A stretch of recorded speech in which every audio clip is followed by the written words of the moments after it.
Good news is your dates are here. What's the bad news? They're dead. Oh, you're so cool, Brewster! Everybody's a suspect! Hey, Ted, where the hell's Corkscrew? Don't fuck with the Chuck! Today we're going to be talking about Slither, a 2006 film directed by James Gunn, which is his directorial debut. The budget was $15 million, but it only brought in $12.8 million, so it was technically a flop. Apparently a lot of companies wanted to distribute it. James Gunn chose Universal and Gold Circle Films because they gave him the most creative freedom. I totally respect that because as a filmmaker, that's what you want. Fun fact that I didn't know, the beautiful Pam Beesly, Jenna Fischer, she was married to James Gunn. So he gave her a role in this movie, but her role was supposed to be a male role. So because he was married to her, decided to throw her in, and Roy would not like that. You killing me, Pam? Nathan Fillion stars as the chief in this movie. Elizabeth Banks, Michael Rooker, which, you know, Michael Rooker is in fucking every James Gunn movie. But we get a voice cameo of Rob Zombie as Dr. Carl. Starla, I haven't seen your husband in over a year. And we get a cameo of James Gunn, who's a fellow teacher. But the movie starts off with a meteorite hurling towards Earth. We're introduced to Starla, who's played by Elizabeth Banks. Her husband, Grant. Yeah, his first name's Grant, his last name's Grant. Like, she's talking to her coworker, which is James Gunn, and right off the bat, he's just kind of super jealous, and he's like kind of ushering her away. They go home, they're getting ready to go to bed, and Grant's kind of in the mood to make Wonderful. Visceral. Sexy sex. She's not in the mood, so she shuts him down and he storms off going for a walk, but he ends up going to the bar. He's getting a little tipsy, and a girl named Brenda, who had a crush on him growing up, she kind of makes her move, but she like awkwardly walks up to him, like all seductively, and it's just really cringy. They get a little tipsy, they go out to the woods, they start making out, and he pushes her off, says that he can't because he's married to Starla. But they see like the crash landing from the meteorite, so they like investigate. They see like a pathway, so they follow it. They see like this little sack, and it shoots a barb right into his chest or stomach. Oh, you motherfucker! You see it kind of go through him like an x-ray, which is kind of cool. But you see it kind of like swim up his body and like gets into his head. He goes back to the house and eats all the fucking raw meat, which is a little odd. Meat. You see him in the basement making like a little bed of like grass, leaves, and sticks, and just like all like woods shit, you know? Starla apologizes to him. Now she wants to have sex, and they ended up knocking boots. He goes to the store and buys a whole truck full of raw meat. He ends up like having some like chest pain, so he goes outside and he ends up killing their dog. You get to see like some tentacles come out of his chest, which the practical effects in this movie are phenomenal. It's a really good body horror movie. It's like Society. It's on par with Society. Just real slimy, grotesque, awesome shit. They're getting ready to go to the Deer Cheer, which is like some country bar celebration type thing. He ends up leaving the house because he has to go to work and do work things. But he goes to Brenda's house. They're getting ready to have sex, and his chest tentacles come out and stab her, and she's flopping around like a dead fish. And he's just sitting there on the couch, like enjoying every minute of it. When they're at the Deer Cheer, Starla, who's his wife, the chief starts like kind of flirting with her, and they have like a little history, like they've been friends a long time.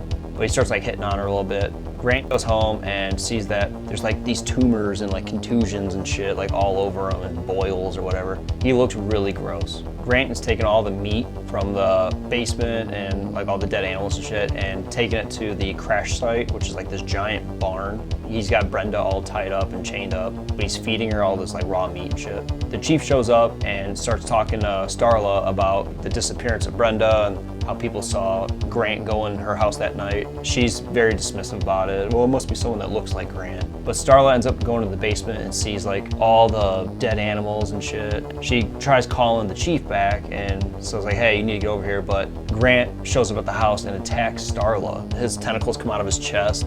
The chief shows up and his arms like all like, they reference like a squid-like motion the whole time in the movie. They chase him through the house and he ends up escaping. 3 days later, the mayor shows up, who's my favorite character because he's a fucking moron. You touch some deer feces and then you eat a sandwich without washing your hands, you got your Lyme disease. Either you ever seen anything like that? You ever heard of anything like that? Me neither. And I watch Animal Planet all the fucking time. The mayor shows up and starts telling Chief, like, you gotta find Grant. He's killing all the animals, and it's causing a panic, blah, blah, blah. We get to see Pam Beesly, basically, doing the same exact role in this movie as she was in The Office. She's not really a bright character in this movie. She's kind of dumb, but it's Jenna Fisher, she's awesome. But the police officers, they kind of devise a plan to follow like all the animal attack sites, so they know where he's gonna be next, so they go and wait for him. Starla shows up and she demands that she goes with them to catch Grant. The chief of police is like, no, don't do it, like just stay back here, it's your safety. And she's like literally demanding that she goes. She can lure him out and they're like, ah, fuck it, which is a basic like movie rule. You see that all the time in these horror movies.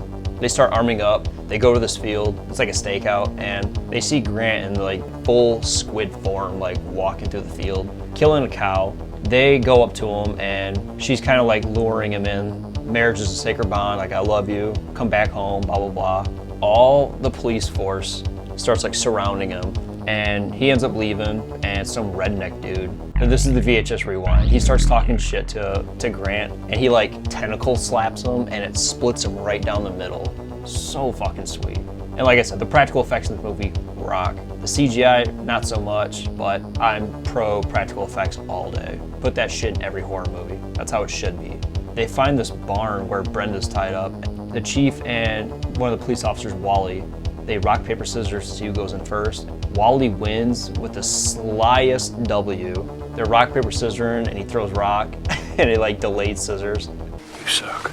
They open it and find Brenda's this giant blob of just fuck. That's the second VHS rewind moment. Clear. Clear.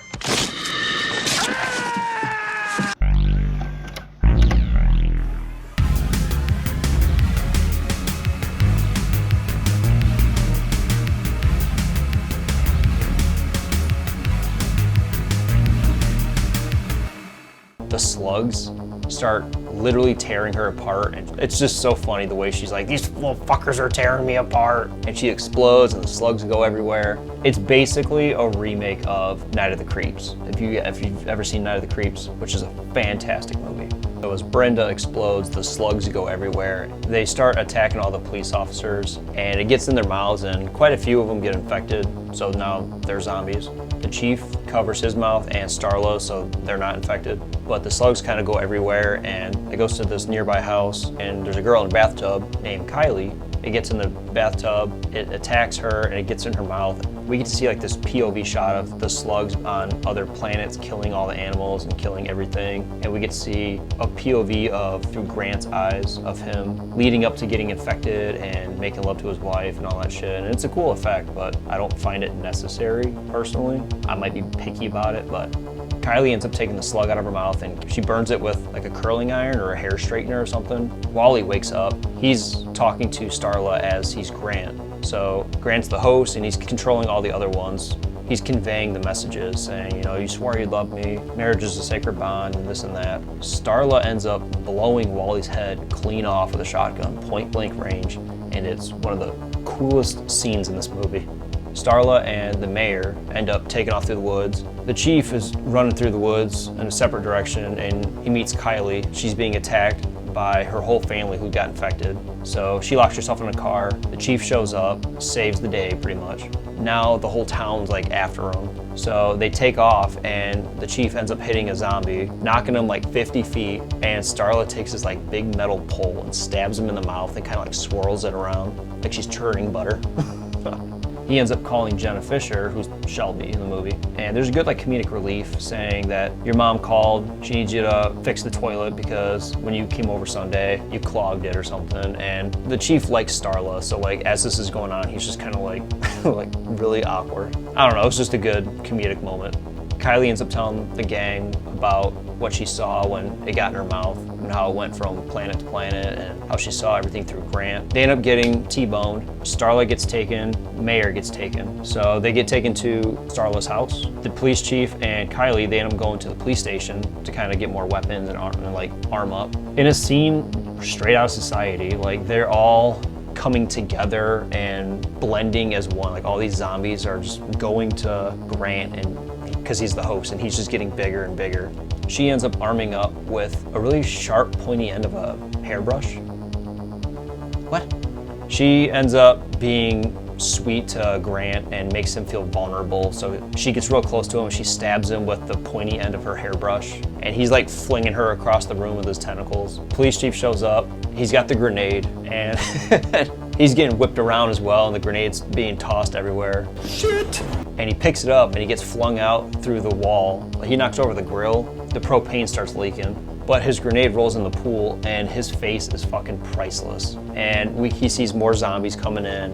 He gets attacked by the tentacles coming out of Grant's chest. He takes one tentacle and like sticks it in the propane, and it starts like filling up Grant with all this propane. The chief tells Starla to shoot him, so he ends up blowing up. Everyone who's infected immediately died. Starla, the chief, and Kylie live happily ever after, and they literally walk to the next town.